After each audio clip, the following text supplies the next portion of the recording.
सुधा समाधान।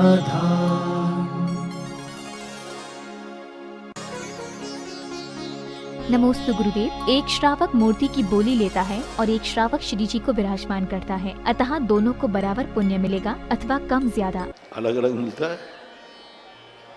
इसने मूर्ति बैठा ली, उसने भगवान बैठा लिया, अंतर तो है ही। इसने नाम लिखवाया, उसका बिना नाम का लिखा हुआ दान दे रहा है।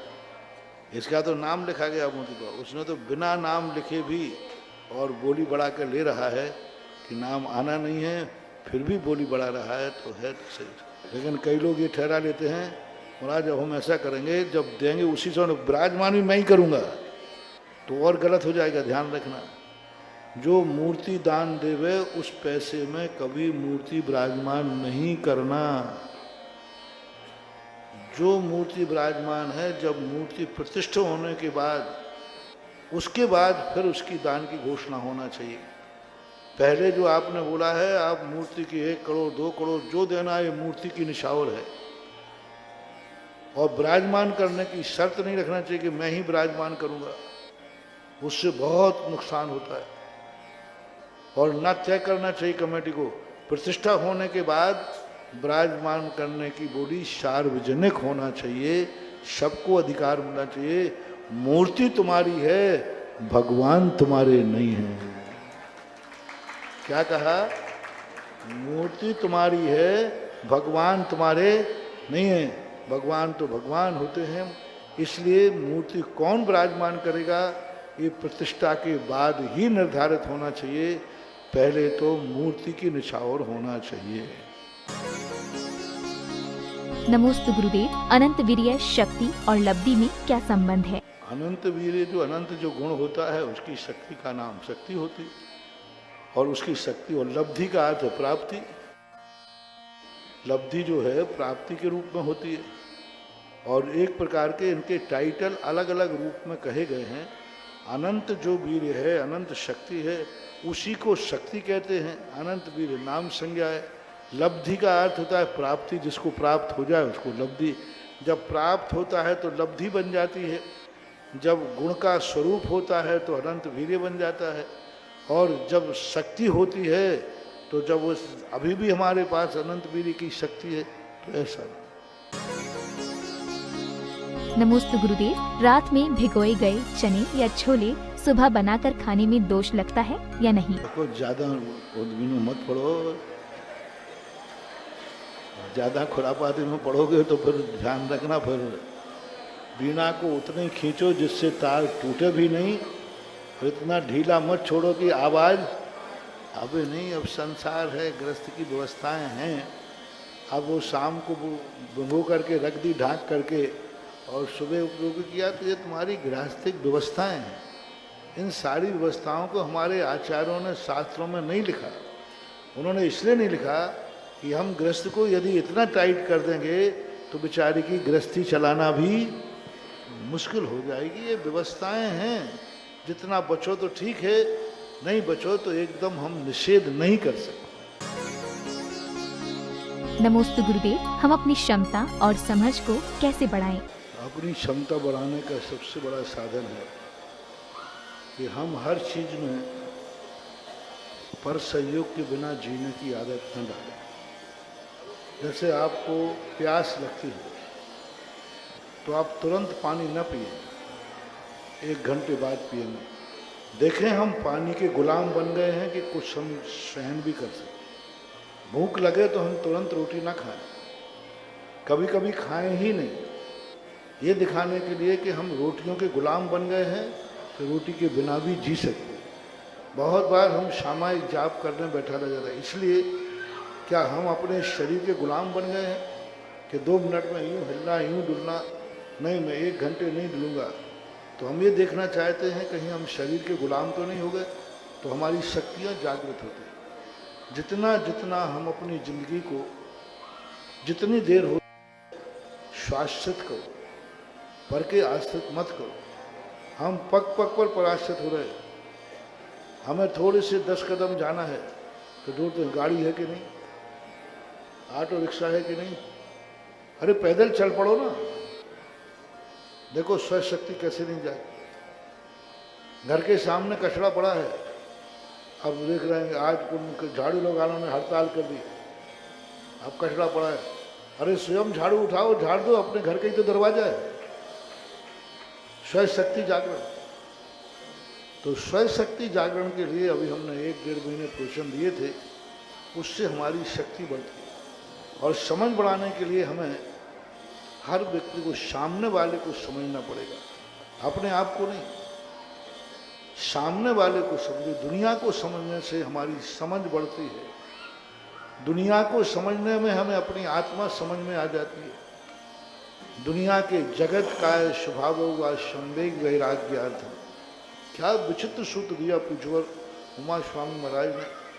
वैराग्य हमें चाहिए, और कह रहा वैराग्य चाहिए है, वैराग्य यानी समझ चाहिए है तो सारे जगत को समझो।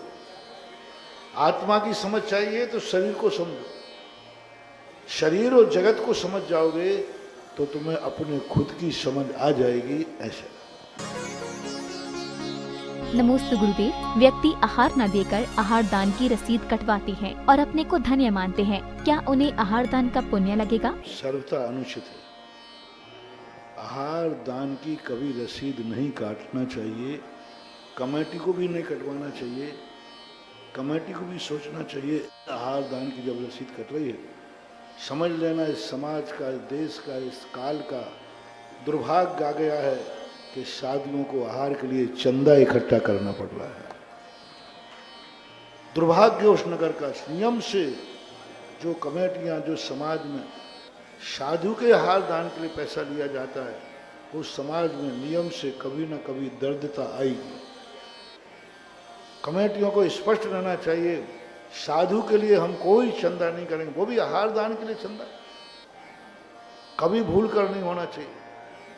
एक बाप के लिए बेटा चंदा इकट्ठा कर रहा है, एक गुरु के आहार के लिए चंदा इकट्ठा किया जा रहा है, ये समाज का सबसे बड़ा दुर्भाग्य है। और जो साधु को आहार दान के निमित्त से चंदा देता है, वह भिखारी को दान दे रहा है, इतना पाप और लगेगा।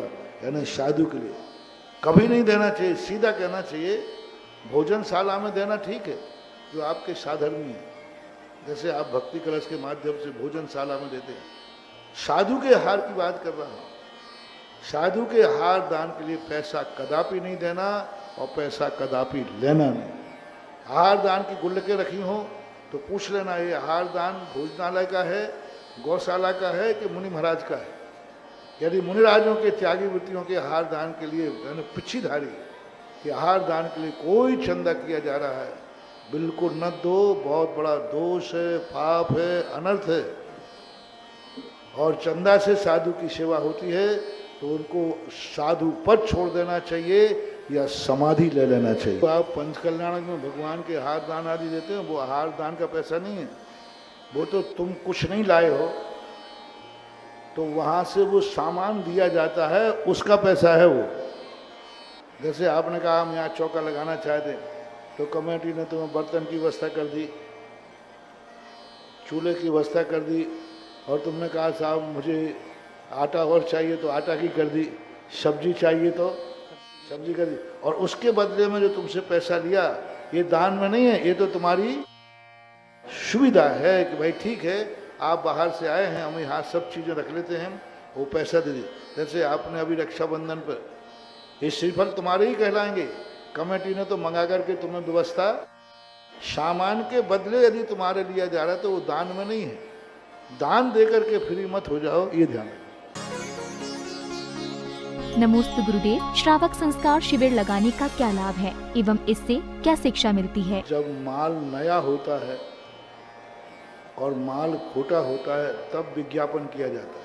जिस माल की सारे भारत में ख्याति है, बिना ही विज्ञापन के नहीं संभाल पा रहे हो तो हम विज्ञापन में पैसा खर्च क्यों करें? इतनी ख्याति है इस राज्य शिविर की लाभ की, कहने की जरूरत ही नहीं है, लाभ बताने की जरूरत ही नहीं है। खरबूजे को देख के खरबूजा रंग बदल रहा है। पुराने शिवरार्थियों को देख के नए शिवरार्थी 60-70% शिवरार्थी नए आते, और शिविर की भर्ती के लिए तो पुराने शिवरार्थी बता सकते, तुम खोटे सिक्के सौंपते हो पंचमी के दिन और पूनम को हम चोखा करके दे देते। तुम 2 नंबर का माल सौंपते हो चौथ के दिन और हम 1 नंबर का माल करके पहुंचा देते हैं पूनम के दिन। तुम सर्व दुर्गुणों से संपन्न भेजते हो और मैं 10 दिन में सर्व गुणों से संपन्न करके भेज देते। तुम भेजते हो सुबह से उसको जो सुबह से कुंभकर्ण की नींद सोता है और हम भेज देते हैं वो सुबह तुम्हारे से उठने के पहले मंदिर में पहुंचता है। तुम भेजते हो सुबह उसको जो सुबह उठ करके पता नहीं ठंडी चाय पीता हो और हम उसको 10 दिन में कर देते हैं कि वो सुबह मिलता है कहाँ, अभिषेक का लोटा हुआ मंदिर में मिलता है, भगवान के ऊपर जल ढालता हुआ। ये इस शिविर के लाभ हैं। एक महाराज ने कहा था मुझे, जो उस दिन मुझे गर्व हुआ कि महाराज मैंने एक श्रावक था, उसको कहा कि भाई तुम्हारा गुटखा तम्बाकू नशे का त्याग है कि नहीं, रात्रि भोजन का त्याग है कि नहीं। तो उसने हाँ नहीं तो कुछ नहीं कहा। महाराज जी आपको मालूम होना चाहिए मैं सुधा सागर के शिविर का शिविरार्थी। तो बोले ध्यान रखना उस शिविर में जो चला जाता है उसके आसपास नशा नहीं भटकता है महाराज, ये पैटर्न है। तो मैंने कहा कि भाई अब मुझे पता चला मेरा शिविर लगाना सफल हो गया। उसने ये नहीं कहा कि हाँ मैं नहीं खाता हूँ, मैं नहीं पीता हूँ, ये नहीं कहा। उसने कहा आप ये पता लग जाए कि मैं सुधा सागर का शिविरार्थी हूँ। इससे अंदाज लगा लें कि मैं क्या खाता हूँ और क्या नहीं खाता। तो ये भी ये छाप है शिविर की। और शिविर के जो 10 दिन के वातावरण हैं, जो एक टाइम भोजन करने में भी इनको चक्कर आता है, वे शिविर में आके 5-5, 10-10 उपवास कर जाते हैं। जो 1 घंटे बिना उसके नहीं रह सकते पानी के और रहते, जो बिना गद्दे के बिना तकिया के नींद नहीं आती है जिन्हें, वे दरी पर ऐसे सोते हैं कि विनोद भैया को जगाना पड़ता है। ऐसा होता है। शिविर का एक आनंद अलग ही है। और ऐसे शिविर हो जाते हैं कि उसी हाल में शिविरार्थी सोते रहते हैं और सांप भी सोता रहता है, एक साथ सोते रहते हैं। एक ऐसा हुआ था। तो बहुत मजेदार चीज होती है शिविर। तो बहुत वृद्ध लोग थोड़ा सावधान, जो लाठी लेकर चलते हैं, जो पलौथी लगा के नहीं बैठ सकते हैं, जो जमीन पर नहीं बैठ सकते हैं, जो गाड़ियों में उतर बैठ नहीं सकते हैं, वे शिविर में ना आवें, क्योंकि यहाँ बैठने को कुर्सी नहीं दी जाएगी। बैठने आपके लिए गाड़ी में कोई चढ़ाने वाला नहीं मिलेगा आपको। बिना लाठी आदि के आप चल सके, यानी चलने फिरने में अट्ठे कट्टे हों। थोड़े भी यदि पैरों में ताकत कमज़ोर है, कृपया करके शिविर में ना आए। शिविर में आने से तुम्हें लाभ कम होगा, नुकसान ज़्यादा होगा। क्योंकि आपको मुझे बीच बीच में आप नीचे बैठ नहीं पाएंगे, आपको कुर्सी यहाँ दी नहीं जाएगी। किसी भी शिविरार्थी को कोई स्टूल कुर्सी नहीं मिलेगी और ना ही आपको सोने के लिए कोई आपको उठाकर कोई बैठा ले, ऐसा कुछ भी नहीं होगा। तो आप कहीं गाड़ी में चढ़ते उतरते समय गिर गए तो आपका शिविर तो ठीक है, आपका कूला टूट गया तो जिंदगी और खराब हो जाएगी। इसलिए जो अपने पैरों से स्वयं नहीं चल पाते हैं, लाठी आदि का सहारा लेते, उनको किसी भी हालत में नहीं लिया जाएगा। आएंगे तो उनको लौटाया जाएगा। ये टैग टू ऑर्डर। हार्ट की बीमारियां हैं, जिनके हार्ट अटैक की बीमारियां हैं, बोना है। जिनको डायबिटीज की बीमारियां हैं, गोलियां जिन्हें बार बार लेना पड़ती हैं, बोना है। क्योंकि एक बार ही आप दवाई ले सकोगे। शाम को पानी पीते समय भी आप दवाई ले सकेंगे और कोई छूट आपको नहीं मिलेगी। इसलिए जिनको बीमारियां हैं वे बीमार लोग ना आवें, क्योंकि कोई भी स्थिति इतना वर्कलोड आप नहीं उठा पाएंगे। इसलिए जिनको ऐसी बीमारियां हैं वे ना आए। बीमारी आकस्मिक सर्दी जुकाम होना अलग चीज़ है, वहीं से तुम बीमार होके आ रहे हो तो ऐसे बीमार लोगों को शिविर में भर्ती नहीं दिया जाएगा। नमोस्तु गुरुदेव। मुसीबत आने पर धैर्य और समता कैसे धारण करें? उसके बिना कोई उपाय भी तो नहीं है। जिसके उपाय ही कुछ नहीं हो, मात्र समता ही एक साधन बचता है। जब परिस्थिति सामने आई है तो उसको हम आंख बंद न करके उसको चुनौती दें और उस परिस्थिति से निकलने का प्रयास करें। जिसके जीवन में परिस्थितियां नहीं हैं उसका जीवन कोई जीवन नहीं है। परिस्थितियों से गुजर करके जो आगे पहुंच जाते हैं उन्हीं को पुरस्कार मिलता है। परिस्थितियां हमारे किए हुए दुष्कृत का फल है, इसलिए उस समय हमें समता ही धारण करना चाहिए, क्योंकि वो परिस्थिति आई है वो हमारी खुद की भूल से आई है। और खुद की गलती से जब कोई चीज़ आए तो चुपचाप बैठे रहना ही समझदारी है। नमोस्तु गुरुदेव, आपके आने से जिस तरह ललितपुर में सभी लोग खुश हैं, तो क्या मंदिर में विराजमान आराध्य देव भी आपके आने से प्रसन्न होंगे? ये निमित्त नैमित्तिक परिणतियाँ हैं। मैंने पहले ही कहा, मैं भगवान को उच्चासन पर विराजमान नहीं कराता हूँ, मैं अपने आसन को बढ़ाने के लिए उनको विराजमान कराता हूँ। बंदे सद्गुण लब्धे, ये लोग भूल जाते हैं लोग, इसलिए इन बाहरिक औपचारिकताओं में आ जाते हैं। आजकल अभिनंदन ग्रंथों की बड़ी परंपरा चल रही है। हर पंडित स्वयं अपने अभिनंदन ग्रंथ छपवा रहा है, हर पंडित स्वयं छपवा रहा है। साधुओं के अभिनंदन ग्रंथ छप रहे हैं। एक बार पुछवर शांत धर्मसागर महाराज ने कहा था, अभिनंदन ग्रंथ तुमने छपवाया, हमारे गले में बांध दो। उन्होंने अपने सामने उसका विमोचन नहीं होने दिया। तो लोग क्या करते हैं, इन सब बातों में लेकर के कोई भी संस्था के लिए इसके पीछे बहुत बड़ा एक ही व्यक्ति का हाथ नहीं होता है। आज एक व्यक्ति की बात करें हम, तो इसके पीछे, संस्थान के पीछे आपको मालूम है गणेश प्रसाद राणा का कितना बड़ा हाथ है। उनके नाम से भी कुछ होना चाहिए। राजमल बैगसिया का कितना बड़ा हाथ है। महावीर पहाड़िया इस संस्थान के लिए भिखारी बना है, उसके लिए कुछ होना चाहिए। फिर किसके लिए क्या क्या करूं? इसलिए जैन दर्शन ने कहा, सबने अपने अपने कल्याण के लिए किया है, इसमें सबका कल्याण है, यही समझना चाहिए। नमोस्तु गुरुदेव, कोई कार्य कानूनन वैध है लेकिन मानवता में अवैध है, फिर भी करना पड़े तो ऐसी परिस्थिति में हम क्या करें? आपके परिणामों के ऊपर आश्रित है। पुण्य और पाप की क्रिया से कोई संबंध नहीं है। आपका भाव क्या है, आपकी परिस्थिति क्या है, तदनुसार उसका निर्णय किया जाता है। कोई एक कानून नहीं बनाया जा सकता है। वही क्रिया एक के लिए पाप का बंद कराती है, वही क्रिया एक के लिए पुण्य बंद कराती है। एक व्यक्ति ने पेट काट दिया तो पाप बंद हो गया, और डॉक्टर ने पूरा पेट छील दिया, उसको पाप बंद नहीं हुआ बल्कि पुण्य बंद हुआ। तो ये सब चीज़ें भावों के ऊपर आती हैं।